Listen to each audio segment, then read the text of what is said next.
Assalamualaikum warahmatullahi wabarakatuh. Waalaikumsalam warahmatullahi wabarakatuh. Adalah umum bahwa orang yang memiliki sesuatu tentu ingin merasakan nikmat dan manfaat dari sesuatu yang dimilikinya itu. Apa gunanya punya radio bagus kalau telinga tuli? Apa gunanya punya sepatu mahal kalau tidak punya kaki? Apa guna punya televisi berwarna, gambarnya terang kalau mata pun buta? Demikian juga iman. Apa arti iman itu kalau kita belum bisa merasakan nikmatnya, indahnya, manisnya iman? Orang yang merasakan manisnya iman, manis rasanya ketika dia sujud. Manis rasanya ketika dia berlapar dan berhaus melaksanakan ibadah puasa. Manis rasanya ketika dia harus menginfakkan sebagian dari harta yang dimilikinya. Manis ketika dia melaksanakan wukuf di padang Arafah, berhaji untuk Allah.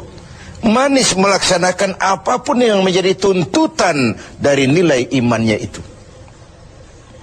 Untuk bisa merasakan nikmatnya, manisnya, indahnya iman, Rasulullah sallallahu alaihi wasallam mengajarkan kepada kita salasun man kunna fihi wajada halawatal iman. Ada 3 perkara. Siapa yang mempunyai 3 hal ini, 3 perkara ini, ia akan bisa merasakan manisnya iman, indahnya iman, nikmatnya iman. Apa yang 3 itu? Pertama, ayyakuna Allah wa rasuluh ahabba ilaihi mimma siwahuma. Seseorang yang cintanya kepada Allah dan Rasulnya di atas segalanya.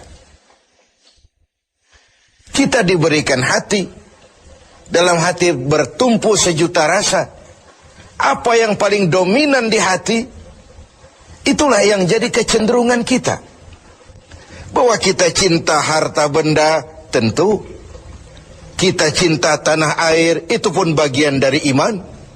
Kita cinta pangkat dan jabatan, wajar. Kita cinta anak dan istri, iya. Dan agama pun tidak melarang, persilahkan.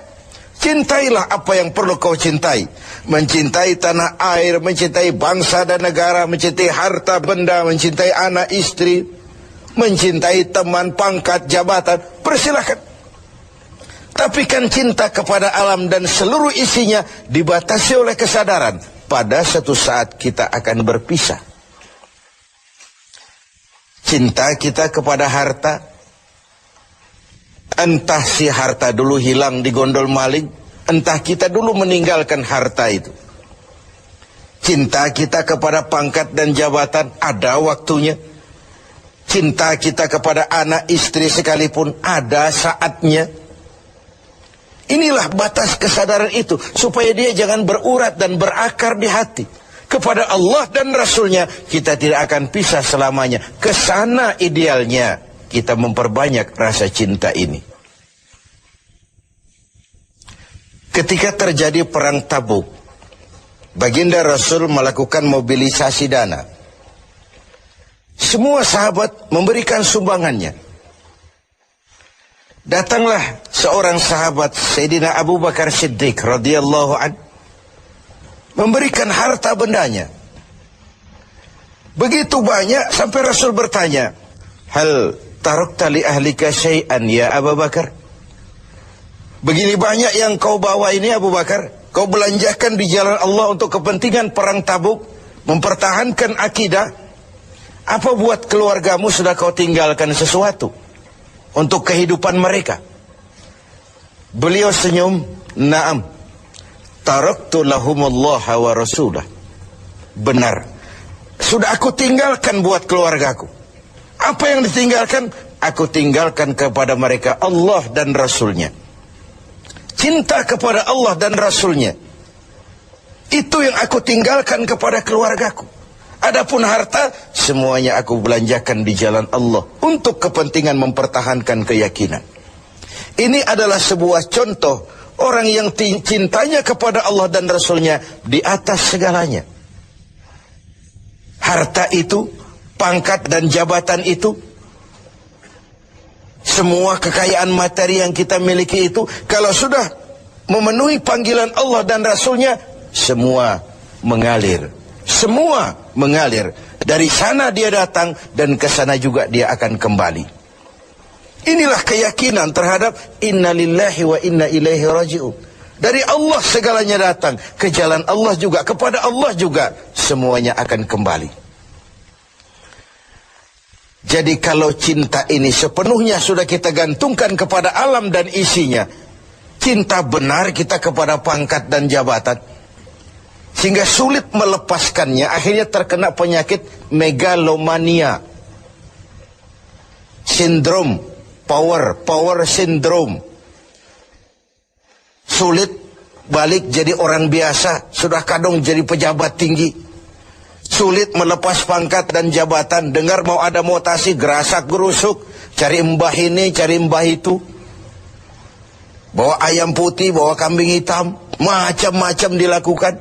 Sebagai cermin bahwa jabatan itu berakar di hati, sulit untuk melepaskannya. Orang yang cintanya kepada Allah dan Rasulnya, kalau satu saat dia harus melepas yang dia sayangi, dahulu pun ketika terlahir ke alam ini, tidak ada harta yang saya bawa. Kalau sekarang saya harus melepasnya, innalillah wa inna ilaihi raji'un. Dahulu pun ketika terlahir ke alam ini, tidak ada pangkat dan jabatan yang saya sandang. Kalau sekarang saya harus melepaskannya, innalillah wa inna ilaihi raji'un. Oh, itu cuma sekadar titipan dari Allah saja. Disinilah lapang dadanya seorang mukmin ketika dia menempatkan cinta Allah dan Rasulnya di atas segalanya. Ini yang pertama. Yang kedua, untuk merasakan manisnya iman ini, wa ayyuhibba 'abdan la yuhibbuhu illa lillah. Dia cinta kepada sesama hamba, cintanya karena Allah, bukan karena kepentingan. Kalau sudah cinta karena kepentingan, sebatas kepentingan terakomodir, kita loyal, kita taat, kita setia, kita cinta. Begitu kita merasa kepentingan kita diabaikan, kita jadi musuh nomor satu. Pantas saja kalau dalam panggung politik ada pameo, tidak ada teman abadi. Yang ada tujuan abadi, kepentingan abadi. Hari ini teman, besok lawan. Hari ini disanjung, besok digusur. Agama mengajarkan cintai sesama hamba karena Allah, bukan karena kepentingan, bukan karena mencari kehormatan diri, tapi karena Allah saja. Kau di jalan Allah, kau saudara saya. Kau keluar dari jalan Allah, sampai sini saja kita. Bersaudaranya itu karena Allah. Islam membebaskan manusia dari ras diskriminasi, dan ikatan akidah jauh lebih kuat daripada ikatan darah. Tidak ada persaudaraan yang lebih kokoh selain persaudaraan yang diikat dengan nilai-nilai akidah. Saya sih tahu mabuk itu haram, cuma saya ngormatin teman.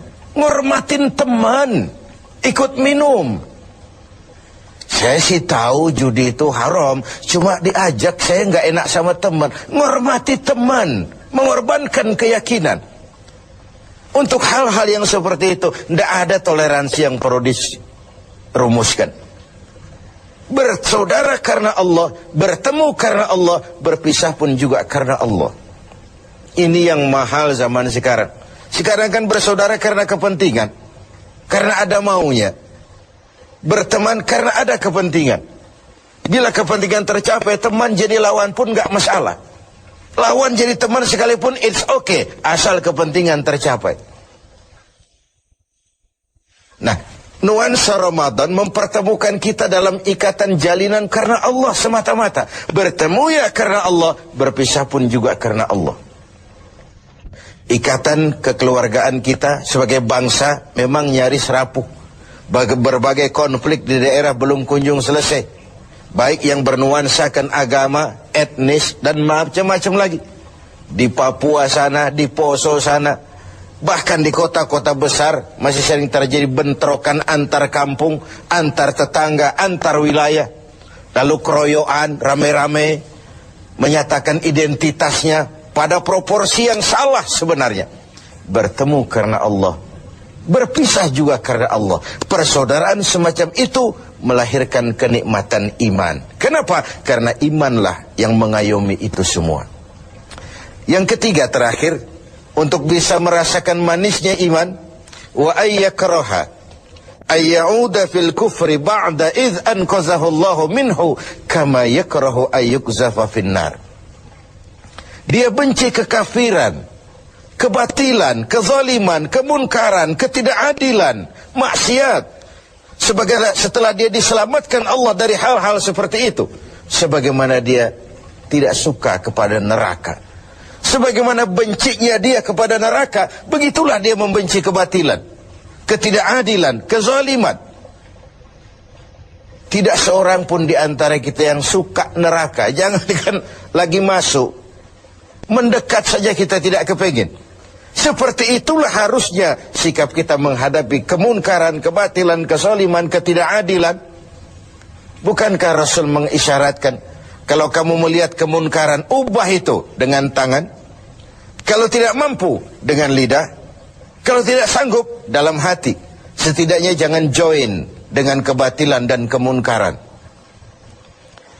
Mengubah sebuah kemunkaran dengan tangan, itu simbol dari power. Siapa yang punya power? Penguasa.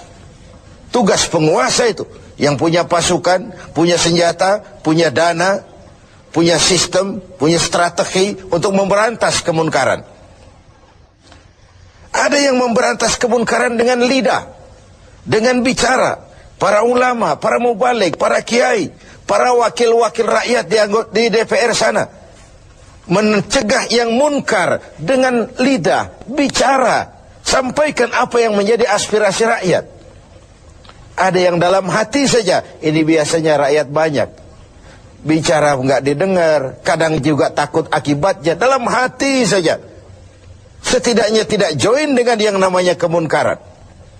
Karena ketika yang ma'ruf berjalan, yang munkar juga berjalan, sama-sama berjalannya, lalu hukuman datang kepada yang munkar ini, yang ma'ruf pun akan terkena juga dampak dan akibatnya. Inilah makna pernyataan Quran, wattaqu fitnatan la tusibanna allazina zalamu minkum khassah. Takutlah musibah, bencana yang kalau datang tidak hanya menimpa orang-orang yang zalim di antara kamu, yang baik pun akan terkena juga dampaknya.